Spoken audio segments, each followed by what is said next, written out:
Et yo les gens. Hop. Bon, du coup, elle est partie. On va reprendre la suite de Sayano Uta, qui avait fini sur quelque chose de très intriguant, pas du tout. Je sais plus où je l'ai installé le jeu. C'est là, je crois. Oh.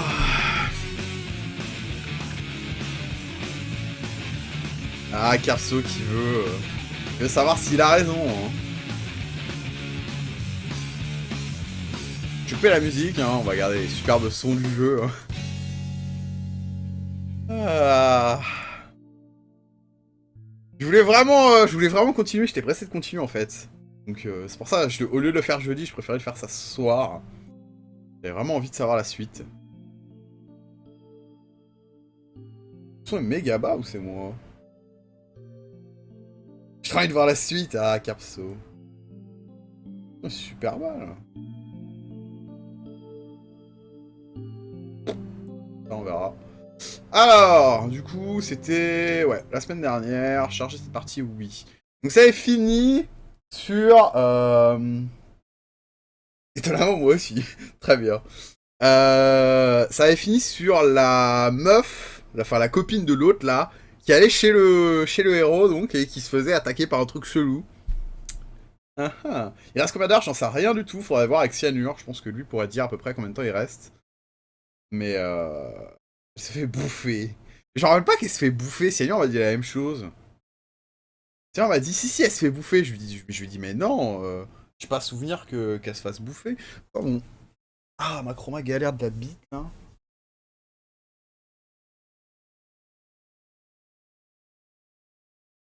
J'ai pas souvenir qu'elle se fasse bouffer moi. Alors après c'est peut-être moi hein, mais ah c'est hop. Mais ouais peut-être, je sais pas. En vrai, je sais exactement ce qui lui arrive, c'est pire. Oui, c'est vrai que... C'est vrai que Alex s'est spoilé. Il écrit... Elle sentit un truc s'infiltrer dans ses entrailles, donc je pense pas qu'elle soit en vie. Ouais, il y a des chances, ouais. Titine qui n'avait pas le son, très bien. Carso, non, ce sera pas fini ce soir, c'est sûr, hein. Info sûre. Il reste beaucoup trop de trucs à faire. Enfin, de ce que je sais, il reste beaucoup de trucs à faire, donc... En fait, je vais pas rester, je vais pas regarder le début. Oh, Titine, aucun effort. Zéro effort, exactement, putain. De toute façon, évidemment, je posterai la suite, hein, si vous voulez voir. Pour ceux qui sont pas là et qui voudraient voir la suite. Hein. Bon, alors. Donc, je suis en partiel, t'es où, bande de caca? Mais c'est pas très gentil. Un mec qui voit les bruits, un dégueu, sauf une gamine, et il la baisse. Quoi? Enfin, très bien. Très bien, Alex. Très bon résumé. Bon alors, il nous dit quoi? J'ai essayé de prendre le train, serrant les dents, mais la foule a l'air de pointe si plaisante que je suis descendu à mi-chemin, mais décidé à marcher. Donc un mec qui marche. Je suis vraiment en retard, je me demande si Saya s'inquiète, j'espère juste qu'elle n'est pas furieuse. Dans l'entrée à la cour, je réalise qu'on a laissé l'entrée grande ouverte. Bah oui, c'est la meuf qui est rentrée, qui a entendu des bruits chelous dans la cuisine et qui a été voir direct.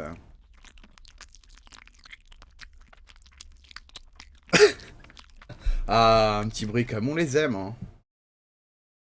La lumière du salon s'infiltre jusqu'au couloir. J'entends des bruits comme ceux que ferait quelqu'un se léchant les babines, et il y a une senteur dans l'air terriblement alléchante. Saya, je songe à l'appeler, mais décide à la place d'entrer en silence. Très bien. Il y a une drôle d'odeur, et qui n'est pas totalement déplaisante. En fait, l'arôme est plutôt apaisant. Pour une raison ou pour une autre, cela me rappelle les cheveux de Saya. Très bien. Ça fait même heureux que quand je me touche le pénis. Très bien. Alors, je suis au début surpris parce que je découvre dans le salon. Le plancher est recouvert parce qu'il semblait être une espèce de gazon, probablement à l'origine de cette odeur proche de l'herbe, et sur lequel des fruits, à moins que ce ne soit des légumes, comme des billes de différentes tailles, sont éparpillés. Saya. Saya. Ah, Saya est en train de manger quelque chose.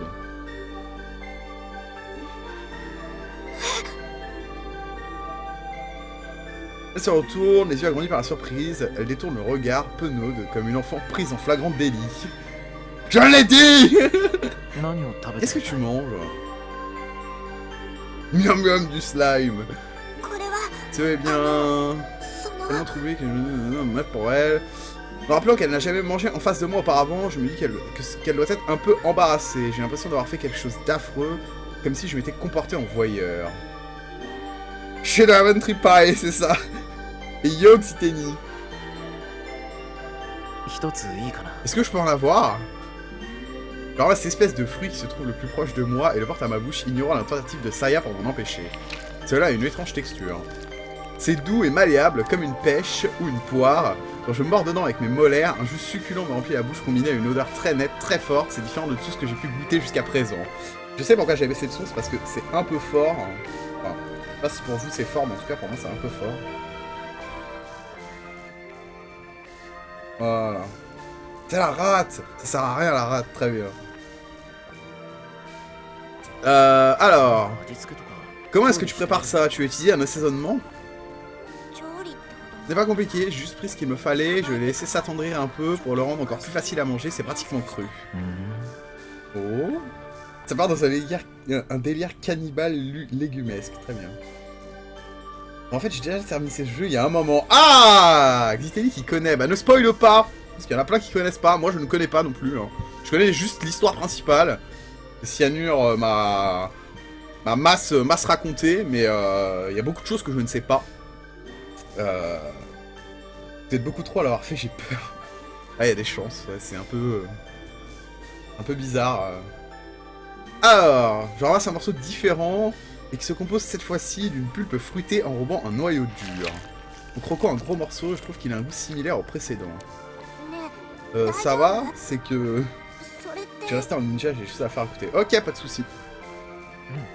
Oui, je peux en manger, en fait c'est bon. そうなの Vraiment? Lui, ça semble ébahi, mais très vite, elle se met à rire gaiement. Très bien. そうなんだ Alors, c'est ça que tu aimes, maintenant je me sens stupide de m'être donné tant de mal. Est-ce que tu manges tout le temps, ça va? こんな大物は久しぶ Oui, り même si ça fait longtemps que je n'ai pas pu... que je n'en ai pas eu un si gros. En temps normal, je les attrape dans des endroits comme le parc d'à côté. Très bien. Il y a une impressionnante réserve naturelle non loin d'ici. C'est la première fois que j'entends dire que de tels fruits pousseraient par ici. Et oui, c'est vrai, il n'y a que moi pour trouver qu'ils ressemblent à des fruits. En fait, il doit s'agir d'autre chose. Et le mec se m'a bouffé de la trip, c'est ça, ouais. Des gosses, quoi. ごめんね一番美味しい Pardonne-moi, j'ai déjà mangé toutes les meilleures parties. Ah, c'est pas sympa, la meuf partage pas, quoi. Tout la baisse dans la trip. Et yo, Kumiko. C'est pas grave, il y aura toujours une prochaine fois, et puis ça veut dire qu'à partir de maintenant, nous pouvons manger ensemble. Ouais. Putain, ce jeu, quoi. Ça, elle a l'air vraiment heureuse, moi aussi, bien sûr, je le suis. Manger avec quelqu'un est bien plus amusant que manger tout seul, et cela donne aussi à la nourriture un goût bien meilleur. まだまだいっぱいあるし Il en reste toujours plein, et ils seront encore frais d'ici 2 ou 3 jours. Par contre, ils ne seront plus aussi bons. Alors nous ferons mieux de commencer à les ramasser. Rangeant les fruits les moins gros dans les tupperwares et le reste dans des pots et des saladiers, nous mettons la nourriture restante au frigo. Penser au repas de demain me rassasie d'avance. Revenir lentement au oesophage, très bien. Avec Saya, je commence petit à petit à regagner la joie de vivre. Elle me guide, avec elle je peux continuer à vivre. Putain, c'était... C'est dégueulasse! J'imagine la scène sans sa vision. J'ai loupé quoi? Le héros, je sais plus comment il s'appelle, Jean-Pierre, on avait dit qu'il s'appelait. Il est rentré chez lui et tu sais que là, il y avait la copine de la meuf là qui l'a envoyé chier, qui était allée le voir pour le trash talk et qui s'était fait attaquer par un truc. Et quand il est arrivé chez lui, bah Saya était en train de manger tout simplement et du coup lui il l'a rejoint pour manger. Voilà, c'est tout. Et on n'en sait pas plus. Ah putain. Alors. Jean-Pierre bouffe sa pote, quoi. En gros, Jean-Pierre bouffe sa pote, c'est ça. Des histoires vraies très effrayantes, spécial hôpital. Chapitre 4, le monstre de l'hôpital universitaire. D'étranges choses ont commencé à se produire dans notre hôpital autour de la fin du printemps dernier. C'est peut-être des poires, ouais, c'est ça, ouais. De nombreuses fois, des patients se seraient réveillés au milieu de la nuit en hurlant au sujet de cauchemars. Ils ont tous raconté avoir vu quelque chose d'incroyablement terrifiant dans leurs rêves, et beaucoup d'entre eux durent être placés sous sédatifs pour pouvoir s'endormir à nouveau. Certains patients furent même transférés dans d'autres hôpitaux à cause de cela. Le truc bizarre, c'est que tous les patients avaient fait exactement le même rêve. Un rêve concernant un monstre, horriblement répugnant, attendant à côté de leur lit, les yeux fixés sur eux. Mais les choses vraiment étranges démarrèrent après ça. Il y avait toujours un tas de chats errants à traîner tout autour du campus, cherchant la bagarre avec les étudiants. Un jour, ils commencèrent soudainement à disparaître, et cela n'était pas dû au fait, qu'ils se soient arrêtés de venir, ce fut plutôt comme s'ils s'étaient complètement évaporés du secteur. Très bien. Donc elle a bouffé les chats. Les gens arrêtèrent d'emmener leurs chiens dans les environs, selon les rumeurs. Ce ne fut pas les propriétaires qui allèrent les promener ailleurs, mais bel et bien les chiens qui refusèrent de venir à proximité de l'école. Elle a bouffé les chats, salope! Finalement, des choses commencèrent à disparaître de l'hôpital, des organes pour être précis. Les organes qui avaient été récoltés pour les transplantations disparurent en stock. Des gens perdirent leur travail pour ça, et cela ne se produisit pas 2 ou 3 fois. Ils essayèrent de dissimuler aux étudiants chercheurs, mais nous avons entendu dire que la situation était bien pire que cela. Les gens commencèrent à répandre des rumeurs comme quoi quelque chose vivait au sein de l'hôpital. Sûrement ce qui lui donne le teint si joli, ouais. Un parc avec des gosses à bouffer plutôt. Ah, peut-être. Les gardiens tombèrent sur d'étranges dégradations qui ne pouvaient avoir lieu qu'au milieu de la nuit, des traces d'une chose ayant rampé dans les couloirs ou encore de mystérieuses taches sur les murs qui semblaient avoir été causées par un truc ayant dégouliné à travers le plafond. Beaucoup d'infirmières des équipes de nuit prétendirent avoir entendu d'étranges bruits les jours où les patients se mettaient à crier à cause de leurs cauchemars. Il reste une dernière histoire, une de celles que vous ne pourrez jamais mentionner dans l'enceinte de l'hôpital. Un jour, le département le département obstétrique devint complètement fou. Ils prétendirent qu'un nouveau-né avait totalement disparu durant la nuit. Ah! Oh non, quand même pas. Ah non. Pas très gentil ça. Ces incidents suspects opèrent soudainement vers la fin de l'été. À présent, il n'y a presque plus de patients pour se plaindre de cauchemars, et les chats ont commencé à revenir sur le campus. Voilà, c'est mieux que les chats. Mais qu'est-ce qui a bien pu se passer cet été à l'hôpital? Encore maintenant, cela me donne de la chair de poule, rien que d'y penser. Oh, un nouveau-né, carrément. C'est pas très sympa. Exactement, lorsque la gamine est partie. Genre, c'est une fille. Héros, Kumiko. Rien. Ah oui, donc. C'est le jour qu'ils ne parviennent pas à contacter Umi, donc Jacqueline, hein, donc celle qui est allée chez le héros. Ah, je chromate, là, quand je suis là. J'avais pas vu. Ah, mais quelle horreur. Mais, ouais, donc ça fait 2 jours que l'autre a disparu, apparemment. Oh non, je suis encore plus invisible. Qu'est-ce que c'est que cette merde? Ok, c'est mieux. Voilà, dans quel état se trouve Jacqueline? Ouais, c'est ça. Donc ça fait 2 jours qu'ils n'ont pas vu Jacqueline, hein. Rien n'est qu'elle soit retournée à son appartement, et même sa famille ne courant de rien, ses parents ont déjà rempli une déposition pour personne disparue. Quand tu la connais, elle suggéra probablement de nulle part, comme si rien ne s'était passé. Oui, j'espère vraiment, répond Jacqueline le visage morose. Elle s'inquiète bien entendu pour Umi, mais l'accident d'il y a 3 jours avec Fuminori doit toujours peser sur son esprit. Bah, c'est Trip qui me repose au téléphone. Jacqueline est partie à Hawaï, voilà, c'est ça. Depuis, elle a pas revu Fuminori, et celui-ci n'a pas fait le moindre effort pour les approcher. 4 personnes utilisaient la cafétéria pour se rejoindre entre les cours, mais à présent, ils ne sont plus que 2. Dis-moi, Jean-Pierre! Essayons de réfléchir. Y a-t-il un endroit où Umi-chan pourrait se rendre? Non, répond ce dernier évasivement. J'ai déjà tout vérifié. Évidemment, c'est un mensonge. Kuji sait que Umi comptait se rendre cet après-midi. C'est où Umi comptait se rendre cet après-midi-là. Il ne veut pas mentionner Fuminori en présence de Yo. Très bien.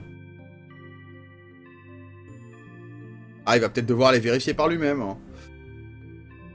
Leur silence gêné est miraculeusement brisé par la cloche signalant le départ de la prochaine période de cours. Bon bah j'y vais.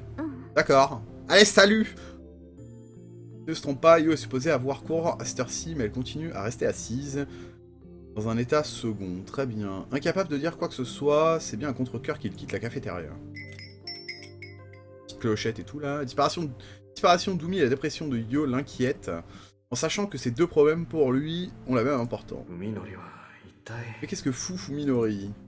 Fuminori? Oh putain! Énorme, pas du tout. Lorsque Umi disparut, la première chose que fit Kuji fut de questionner Fuminori. Après tout, la dernière fois qu'il avait vu Umi, c'était juste avant qu'elle n'aille lui dire ses 4 vérités. Il répondit directement, niant sans la moindre équivoque et agissant comme s'il n'avait pas la plus petite idée de la raison pour laquelle Umi aurait voulu se rendre chez lui. Peut-être était-ce tout à fait naturel, étant donné qu'il ne savait pas qu'Umi et lui avaient été témoins de la scène où il avait fait fondre Yo en larmes. Ouais, donc c'est quand même la trash talk, ça. Mais pourquoi Umi serait-elle encore chez lui? Qu'est-ce qu'elle pourrait bien y faire? En partant, ses émotions la submergeaient. Peut-être se calma-t-elle à mi-chemin. Putain de bordel de merde! Mortirait, please! Peut-être se calma-t-elle à mi-chemin et qu'alors elle changea d'état d'esprit. Fatality, c'est ça. Avant que sur le chemin, elle ne se soit fourrée dans les ennuis. Ah, c'est peut-être pas sur le chemin que c'est fourré dans les ennuis. Fuji conclut, ou plus exactement se persuada, que la vérité résidait dans une de ses possibilités, refusant inconsciemment celle qui restait. En d'autres termes, le fait que Fuminori ait pu lui mentir, celui-ci aura rencontré Umi et aurait un rapport avec sa disparition. Quand Kuji fut interrogé par la police, il se contenta de leur dire la destination qu'Umi devait avoir empruntée, et ce jusqu'à la gare, tout en maintenant qu'il n'y avait aucune idée de l'endroit où elle avait prévu d'aller. Oh! Elle tombe amoureuse, ils sont devenus amants. Voilà, c'est ça, ouais. Il lui a pris son cœur et sa main, littéralement. Il voulait participer aux recherches tout en admettant que Kumi n'avait pas pu se rendre chez Fuminori. Ce dernier le lui avait bien confirmé, n'est-ce pas? Mais alors, dans ce cas, il aurait dû dire à la police tout ce qu'il y avait à savoir, mais ne voulant pas appliquer le fragile Fuminori, il s'était forcé à accepter cette logique un peu légère. Mais sans que Kuji se aperçoive, ce conflit intérieur se développa en lui, et à présent, il n'y avait plus de doute indéfini envers Fuminori pour lui trotter dans la tête. Kuji est complètement absorbé dans ses pensées, ne prêtant pas attention à son environnement, et c'est peut-être ce qui lui permet d'apercevoir le dos de son ami dans la foule. Merde, je peux le temps de lire, j'ai cliqué comme un tarde. Bon bref, il aperçoit son pote, Fuminori. Excuse-moi, est-ce que tu l'auras pas mangé Umi par... De lui, Kuji se dit qu'il est en train de se diriger vers l'amphi. Il apparaît vite qu'au contraire, celui-ci s'apprête à rentrer chez lui. Izara, les étudiants en médecine, devraient avoir cours obligatoire cet après-midi. Bien que surprise, son hésitation ne dure qu'une seconde. Il suit son ami, faisant attention à garder suffisamment cette distance pour ne pas être repéré. Oh, lui... il va mal finir. Fuminori n'était pas dans le train pour rentrer chez lui, ce qui devint évident quand il monta dans un train se dirigeant dans la direction opposée. Son estimation suivante fut qu'il se rendait à l'hôpital universitaire pour voir son médecin, mais Fuminori alla tout droit jusqu'au terminus. Où peut-il bien aller? Au début, il se sentit réellement stupide, se rapprochant de filer un ami de cette manière, mais à mesure que les agissements de Fuminori se firent de plus en plus mystérieux, sa conscience se tut. Nageant en plein inconnu, Kuji se sent proche de découvrir la vérité derrière la soudaine transformation de Fuminori. Toute connaissance sera la bienvenue, aussi insignifiante soit-elle. Il commence même à se dire que l'accident ne doit pas être le seul responsable de ce changement, c'est pourquoi il veut des réponses, et celles qui l'aidèrent à décider si oui ou non il peut avoir confiance en Fuminori. Fuminori descend, une petite gare située dans une zone suburbaine. C'est bien, j'apprends des mots, je suis content. Ça, c'est un peu de Jacqueline sur le bout des lèvres. Kuji le suit, essayant de ne pas le perdre de vue au milieu des autres passagers qui débarquent.